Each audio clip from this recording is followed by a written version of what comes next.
नमस्कार दोस्तों, arc foundation YouTube channel पर आप सभी का स्वागत है। आज हम लोग यहाँ पे देखेंगे आर्मी के बारे में। सबसे पहले मैं आर्मी का आपको ना सिलेबस बताऊंगा, जो कि आर्मी की भर्ती आ चुकी है। फॉर्म चालू हो चुके हैं, अगर जिसने फॉर्म नहीं भरा होगा फॉर्म भर लो। और यहाँ पे हम लोग क्या करेंगे, आपको पता है कि 2 मंथ्स मिलने वाले आपको स्टडी करने के लिए। तो सबसे पहले क्या करूंगा, आज आपको ना सिलेबस बता दूंगा कि 2 महीने में आपको क्या पढ़ना है और कितना पढ़ना है और कैसे पढ़ना है, पूरी स्ट्रेटेजी हम लोग देख लेंगे। इसके बाद हम लोग डायरेक्टली सिलेबस चालू करेंगे। बच्चों आर्मी की बात करें तो आपको 2 महीने मिले हुए, 2 महीने में आपको 4 सब्जेक्ट कंप्लीट करने। कितने? 4 सब्जेक्ट। वो कौन कौन से आते हैं बेटा? एक रीजनिंग होता है, दूसरा क्या है, मैथ, इसके बाद साइंस, और क्या आपका जीके। ये नॉर्मली देखेंगे, इसमें जो रीजनिंग आता है वो सिर्फ 5 मार्क, 5 क्वेश्चन आते हैं। कितने आते हैं? 5 क्वेश्चन, यानी कि वो कितने मार्क का होता है? 10 मार्क्स के लिए आता है। ठीक है। और जो मैथ होता है उसमें 15 क्वेश्चन होते हैं। कितने बेटा? 15 क्वेश्चन होते हैं यहाँ पर। और ये जो आते हैं वो 30 मार्क्स के लिए होते हैं। कितने? 30 मार्क्स के लिए। जो साइंस आएगा उसमें भी 15 क्वेश्चन होंगे। ये कितने मार्क्स के लिए होगा? 30 मार्क्स के लिए। जीके 15 क्वेश्चन और ये होगा 30 मार्क्स के लिए। तो ऑलरेडी बच्चों देखेंगे ना, यहाँ पे आपके 50 क्वेश्चन आते। कितने आते? टोटल क्वेश्चन देखेंगे, टोटल क्वेश्चन जो कि आपके होते हैं 50 और मार्क्स कितने होते हैं? 100। ठीक है। तो आपको क्या करना होता है, ये 50 क्वेश्चन जो आपको दिए गए हैं वो 4 सब्जेक्ट के, रीजनिंग, मैथ, साइंस और जीके। अब सबसे पहले क्या देखेंगे कि आपका सिलेबस जो दिया गया है, रीजनिंग का क्या है, मैथ्स का क्या है, साइंस का और जीके का क्या है, एग्जैक्टली हमें क्या पढ़ना है और कितना पढ़ना है। ठीक है बच्चों। तो सबसे पहले रीजनिंग देखेंगे। रीजनिंग में नॉर्मली देखेंगे हमारे टोटल ना 6 टॉपिक आते। कितने बच्चों आते? 6 टॉपिक आते। कितने?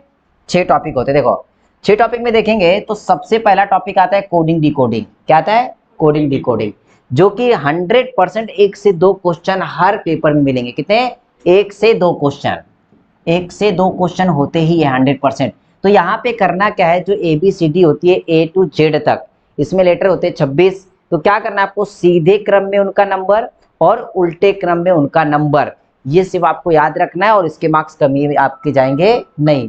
2 नंबर पे देखेंगे बच्चों, तो 2 नंबर पे क्या होता है कि आपकी संख्या मालिका आती है, नंबर सिस्टम। इसमें क्या होता है, वर्ग, घन, पाढ़े, अभाज्य संख्या और संख्या। ये इतना पता होगा तो आपका 100% एक मार्क नहीं जाने वाला नहीं है। इसमें बच्चों एक सीरीज होती है। क्या होती है? सीरीज। वो सीरीज को देखते हुए आपको आंसर देना। जैसे कि एक सीरीज दे दिया, उसने बोलेगा यहाँ पे 1 लिखा है, 4 लिखा है, यहाँ पे 9 लिखा है, फिर क्वेश्चन मार्क क्या आएगा। तो नॉर्मली देखेंगे यहाँ पे वर्ग संख्या लिखी है, ये सुनो, 1 का वर्ग, 2 का वर्ग, 3 का वर्ग, तो यहाँ पे क्या आएगा? 16। 4 का वर्ग आ जाएगा ना। तो इस तरीके से इसके आंसर आपको मिल जाते हैं। तो काफी इजी टॉपिक होता है, अपन ये करने वाले। ठीक है। इसके बाद समान संबंध आता है रीजनिंग में। क्या आता है? समान संबंध।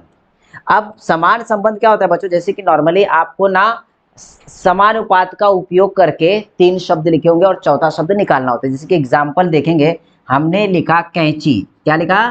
कैंची। अब कैंची के लिए अगर उसने लिख दिया है दर्जी, क्या लिख दिया है? दर्जी। ठीक है। तो समानुपात में दिया होगा तो यहाँ पे लिख देगा पेन। क्या लिख देगा? पेन।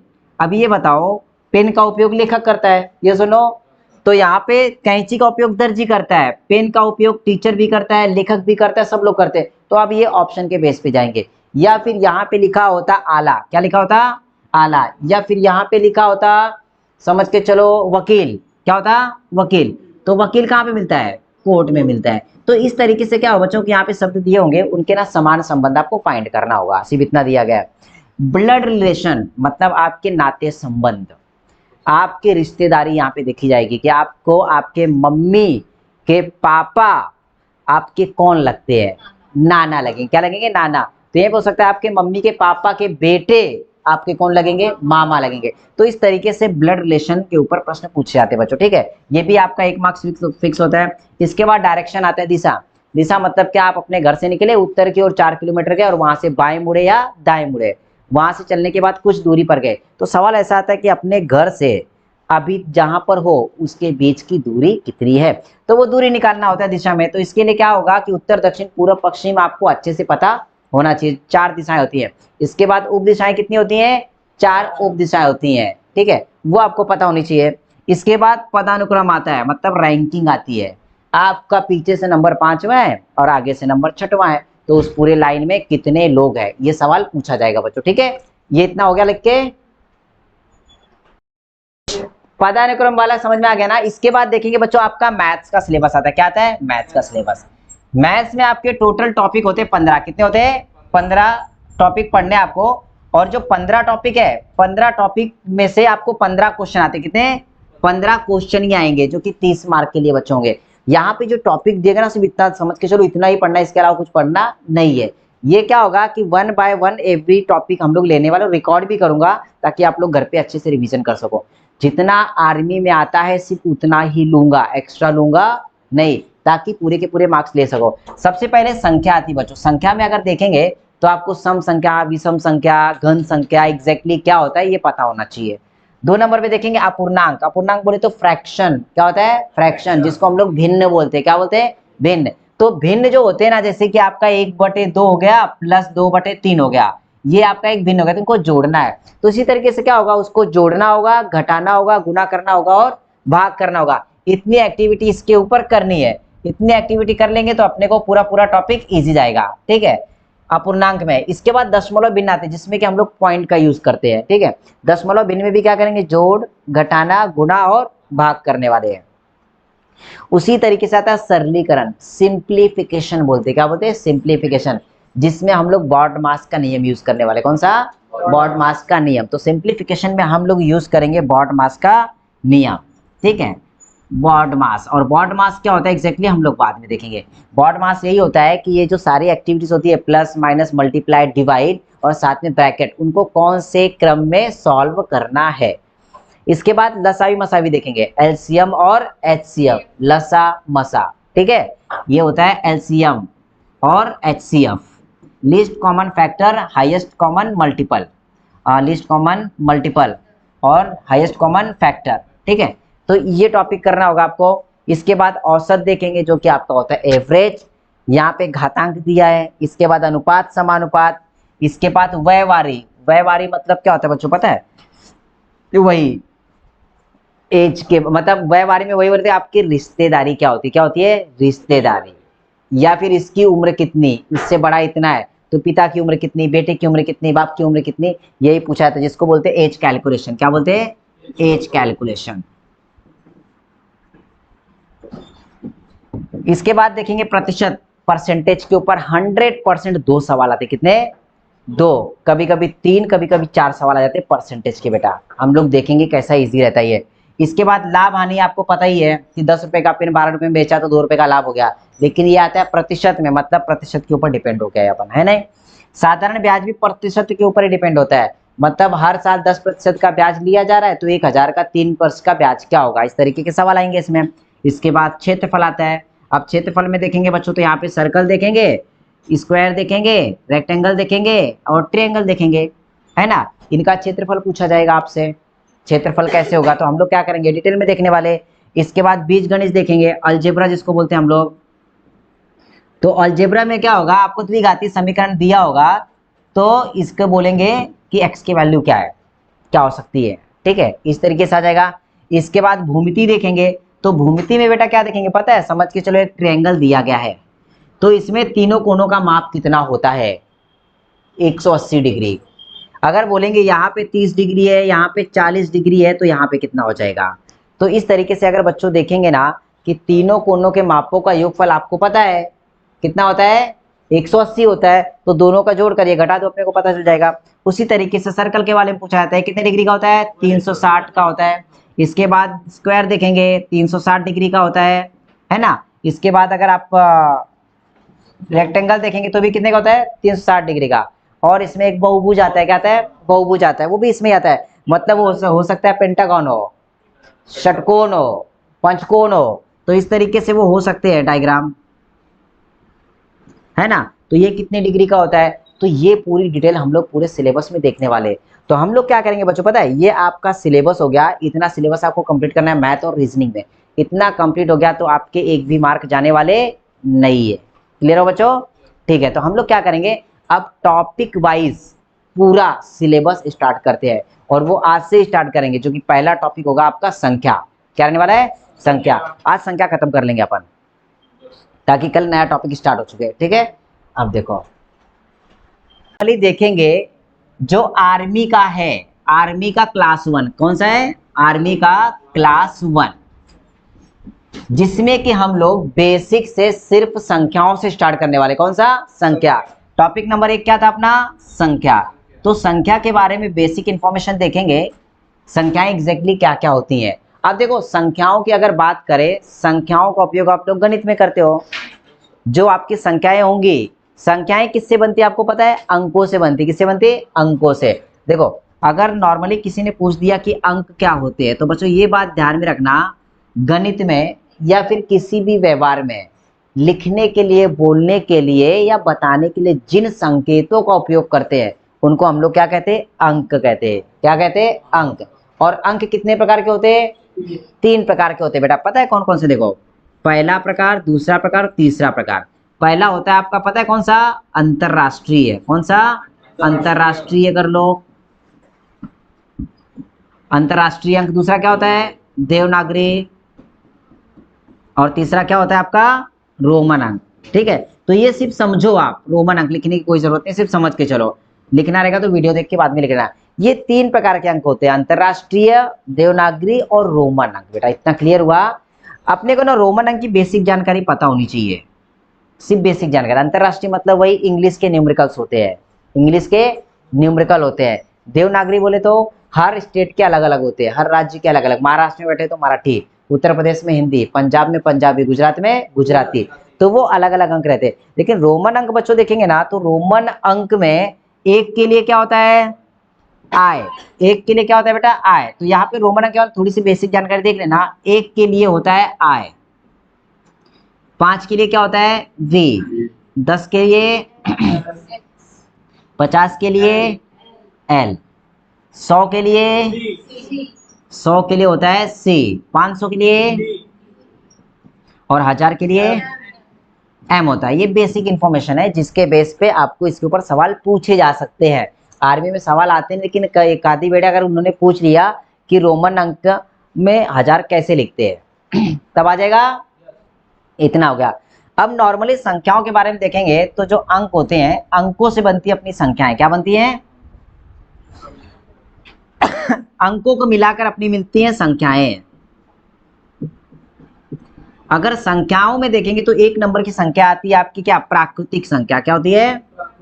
प्राकृतिक संख्या।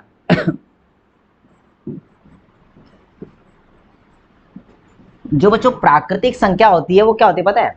देखो, 1 से शुरू होकर अनंत तक जाने वाली संख्याओं को क्या कहते हैं? प्राकृतिक संख्या। क्या कहते हैं भाई? प्राकृतिक संख्या। कहां से शुरू होती है? कहां तक जाती है? अनंत तक जाती है। ठीक है बच्चों, पहला क्लियर हुआ? ठीक है, 1 से शुरू होकर डायरेक्टली 1 से शुरू होकर अनंत तक जाने वाली संख्याओं को प्राकृतिक संख्या कहते हैं। और सबसे छोटी प्राकृतिक संख्या? सबसे बड़ी बता ही नहीं जा सकती। अब इसमें इंपॉर्टेंट प्रश्न यही बनता है कि यहाँ पे बच्चों ना छोटी या बड़ी संख्या नहीं पूछी जाती है, यहाँ पर कुछ संख्याएं दी होंगी, उनका योगफल पूछा जाता है। क्या पूछा जाता है? योगफल। जैसे कि सवाल लिखा होगा 1 से 20 तक संख्याओं का योग,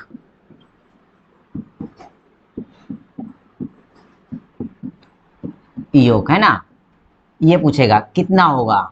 या फिर यही सवाल होगा 1 + 2 + 3 + 4 प्लस इस तरीके से 20 तक संख्याओं का योगफल क्या होगा। तो बच्चों ये बात ध्यान में रखना, जब इस प्रकार के सवाल आपसे पूछे जाएंगे तो इसमें जो n होता है ना, वो सबसे बड़ी संख्या होती है। तो यहाँ पे n की वैल्यू कितनी आ गई? 20। और योगफल के लिए एक फॉर्मूला दिया गया है, वो फॉर्मूला कौन होता है? हाँ, प्राकृतिक संख्याओं का योगफल। देखो, लगातार प्राकृतिक संख्याओं का योगफल, प्राकृतिक संख्याओं का योगफल का अगर बेटा किसी ने पूछ दिया, जो फॉर्मूला होता है वो क्या होता है? n+1/2। यहाँ पे n का मतलब होता है दी गई सीरीज में सबसे बड़ी संख्या। समझ में आया? अब 20 तक की संख्याओं का अगर योगफल निकालना हो अपन, तो क्या कर सकते हैं? यहाँ पे 20 गुना में 20 और 1 21 और बटे में कितना? 2 से 1 कट करोगे 10 बार में कट जाएगा, बराबर है। और 10 का गुना 21 में करोगे तो 210 आ जाएगा। तो उनका योगफल कितना जाएगा बेटा? 210। ये सबको समझ में आया? कोई लोचा इसमें? n मतलब क्या होता है? Highest number. ठीक है, ये बात ध्यान में रखना। और ये फॉर्मूला दिया है n+1/2। तो बेटा प्राकृतिक संख्या सबको समझ में आ गया, कोई लोचा इसमें पक्का। आप देखो अगला देखेंगे, इसमें प्राकृतिक संख्याओं के बाद 2 नंबर पे आती है आपकी सम संख्या। कौन सी? सम संख्या। सम संख्या क्या होती है पता है आपको? Even number. बेटा जो आपने पहला देखा था वो नेचुरल नंबर था। क्या था? नेचुरल नंबर था। हाँ चालू कर लो, कोई बात, चालू करो। पहला क्या था आपका? नेचुरल नंबर था। क्या था? Natural number. समझ में आया? अब देखो जो इवन नंबर होते हैं, सम संख्या होती है, वो कौन से होते पता है? जिन संख्याओं को 2 से पूरा पूरा भाग जाता है। देखो नींद आ रही बहुत तेज है कि नहीं? जा मुंह धो क्या पटक से, ये ऐसे कर रहा है बैठ के। हाँ वो दोनों मुंह धो क्या पटक जाओ। तो देखो बेटा सम संख्या क्या होती है? जिन संख्याओं को 2 से पूरा पूरा भाग जाता है। या फिर एक बात ध्यान रखना, उनका लास्ट वाला अंक देख लेना। क्या देख लेना? लास्ट वाला अंक, लास्ट डिजिट। लास्ट डिजिट बोले तो यूनिट प्लेस। क्या देखना? Unit place. अगर यूनिट प्लेस पर वहां पे आपका दिया होगा क्या पता है? 0 2 4 6 8, तो वो संख्या कौन सी हो जाएगी? सम संख्या हो जाएगी। क्या देखना? इवन नंबर देख, इवन नंबर में सिर्फ यूनिट प्लेस देखना। क्या देखना बच्चों? Unit place. यूनिट प्लेस में अगर ये संख्याएं होगी तो पूरी पूरी कौन सी संख्या हो जाएगी? सम संख्या हो जाएगी। क्या हो जाएगी? सम संख्या। सम संख्याओं में सबसे छोटी सम संख्या कौन सी होती है? 2। 0 नहीं होते बेटा। सबसे छोटी संख्या ना ये होती है, छोटी वाली। और बड़ी संख्या क्या होती है? अनंत। बता नहीं सकती, क्योंकि कोई भी सम संख्या होगी उसके आगे सम संख्या रखते जाओ वो तो बड़ी होती जाएगी। समझ में आया? कोई प्रॉब्लम इसमें? सम संख्या में नहीं प्रॉब्लम हुआ ना? अगला देखो, अभी विषम संख्या देखेंगे अपन। विषम संख्या,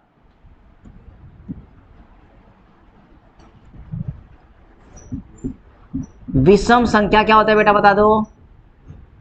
जो ऑड नंबर। ऑड नंबर नहीं बेटा, ऑड नंबर नहीं। देखो विषम संख्या वो होती है जिस संख्या को 2 से भाग नहीं जाता है। जिस संख्या को 2 से पूरा पूरा भाग नहीं जाता, वो कौन सी होती है? विषम संख्या होती है। समझ में आया? Which number is not divisible by 2 and always makes remainder 1। जो हमेशा एक शेषफल छोड़ती है वो होती है आपकी विषम संख्या। ये बात ध्यान रखना। और विषम संख्या पहचान में कैसे पता है? यहाँ पे भी यूनिट प्लेस देखना। क्या देखना? Unit place. यूनिट प्लेस पर हमेशा क्या होगा पता है? यहाँ पे 1 3 5 7 या 9, इनमें से कोई एक अंक होगा तो वो हमेशा क्या होती है? विषम संख्या होती है। समझ में बच्चों? वो हमेशा क्या होगी? विषम संख्या होगी। क्लियर हुआ? सबसे छोटी विषम संख्या कौन सी है? 1। ये छोटी है। और बड़ी वाली? हाँ बड़ी नॉट डिफाइन हो जाएगी। ठीक है, अनंत। समझ आया बच्चों? इसके बाद देखो अगली संख्या। अगली संख्या देखेंगे हम लोग अभाज्य। कौन सी? अभाज्य। जो इंपॉर्टेंट है वही देखने वाले हम लोग। Prime number. क्या बोलते हैं इसको? प्राइम नंबर क्या होता है बता दो? जो एक से खुद से। प्राइम नंबर क्या होता है? प्राइम नंबर बताओ जरा मुझे।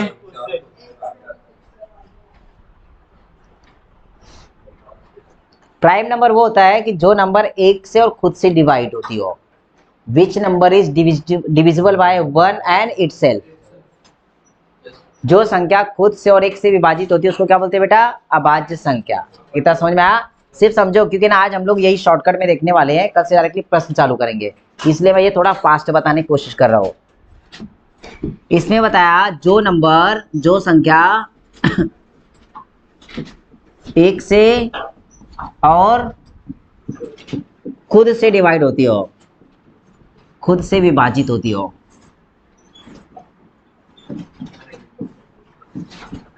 वो कौन सी संख्या होती है? Prime number. 1 से 100 तक कितने प्राइम नंबर है? 25 अभाज्य संख्या। कितने? 25 अभाज्य संख्या। कितने? 25। वो कौन कौन सी अपने को पता होनी चाहिए। देखो वो क्या होती है? सबसे पहले जो छोटी अभाज्य संख्या वो कौन सी है? 2, फिर 3, फिर 5, फिर 7, फिर 9, 9 नहीं होती रे बेटा, 11, 13, 17, 19, ठीक है। इसके बाद आएगा 23, 29, 31, 41 और 43 है और 47। आपने 50 तक भी अगर याद रखा तो भी चल जाता, क्योंकि इतनी संख्या आपसे पूछ नहीं आती। आपको ज्यादा से ज्यादा 20 तक आएगी। कहाँ तक आएगी? 20 तक, क्योंकि अभाज्य संख्याओं का अंतर आ सकता है, उनका वर्ग आ सकता है, या फिर उसमें जो आपने नंबर सीरीज देखी थी ना, अब सुबह भी सीरीज सॉल्व किया था, उसमें अभाज्य संख्याओं का अंतर था। तो उस तरीके से ना अभाज्य संख्या ज्यादा से ज्यादा आपको 19 तक याद रखनी है। पहली अभाज्य संख्या 2, दूसरी, तीसरी, चौथी, पांचवी, इसके बाद, इसके बाद, इसके बाद, बस इतना याद रखो, ठीक है। इतना आपको ये लाइन पूरा याद ही रखना है, ये वाली लाइन पूरी। क्लियर हुआ बात? संख्या कोई लोचा इसमें? इसके बाद देखो अगली संख्या, अगली संख्या इसमें आ जाएगी वर्ग संख्या। क्या आएगी? वर्ग संख्या। क्या होती है वर्ग संख्या? Square number. क्या होता है? Square number. स्क्वायर नंबर बेटा मतलब क्या होता है इसका? वर्ग संख्या मतलब क्या? किसी संख्या का वर्ग, किसी संख्या का वर्ग। और वर्ग मतलब होता है किसी भी संख्या का गुना कितने बार? 2 बार। जैसे कि हम लोग वर्ग संख्या ऐसे लिखते हैं इस फॉर्म में, बराबर है? ये सुनो, तो अब देखेंगे 1 का वर्ग कितना होता है? 2 का वर्ग, 3 का वर्ग। अब ये बताओ 1 से 100 तक कितनी वर्ग संख्याएं होती हैं? 1 से 100 तक कितनी वर्ग संख्याएं होती है?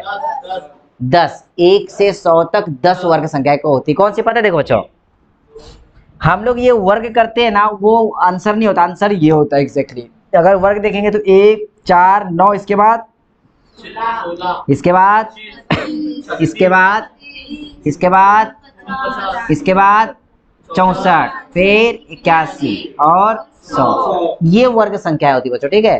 तो वर्ग संख्या अगर देखेंगे तो एग्जैक्टली ये होती है। तो 1 से 100 तक अगर पूछा कि वर्ग संख्याएं कितनी होती है, तो वो होती है कितनी? 10।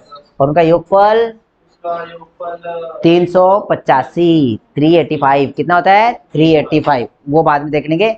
इतना क्लियर हुआ सबको? कोई लोचा इसमें? एक लास्ट वाली संख्या देखो इसमें, घन संख्या। कौन सी? घन संख्या। देखो बेटा दरवाजा बंद कर, क्या तू खोल के आ गया? घन संख्या क्या होती है? घन संख्या बताओ। बराबर क्यूब नंबर। मतलब उस संख्या का कितने बार मल्टीप्लाई करना? 3 बार मल्टीप्लाई करना। जैसे कि होगा a का क्यूब, मतलब इसका 3 बार मल्टीप्लाई होगा। ये सुनो, तो इस तरीके से देखेंगे 1 से 100 तक कितनी घन संख्या होती हैं? 1 से 100 तक 4 घन संख्याएं होती हैं। कितनी? 4 घन संख्याएं।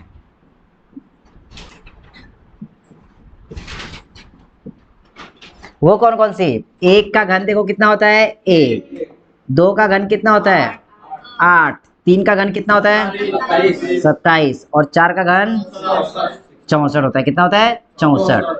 ठीक है बच्चों, तो ये जो आपने लिखा ना, इतनी संख्याएं आपको पढ़नी है इसमें, सिर्फ इतनी संख्या है। कौन कौन सी संख्याएं थी? देखो 1 नंबर पे संख्या कौन सी थी? प्राकृतिक। प्राकृतिक पता है ना सबको, जिसको नेचुरल नंबर बोलते हैं। 1 से शुरू होकर अनंत तक जाने वाली संख्या है। इसमें एक फॉर्मूला भी अपन ने देखा था, n+1 अपॉन में 2। 2 नंबर पे क्या देखा अपन ने? सम संख्या। 3 नंबर पे विषम। 4 नंबर पर अभाज्य। 5 नंबर पर वर्ग संख्या। और 6 नंबर पर घन संख्या। सिर्फ इतनी संख्या अपने को पढ़नी है इसमें, ज्यादा पढ़ने का नहीं, इतना पढ़ना है। अब इसके ऊपर ही हम आगे सवाल देखने वाले हैं। क्लियर हुआ? Okay, very good. मैं भी जरा रुक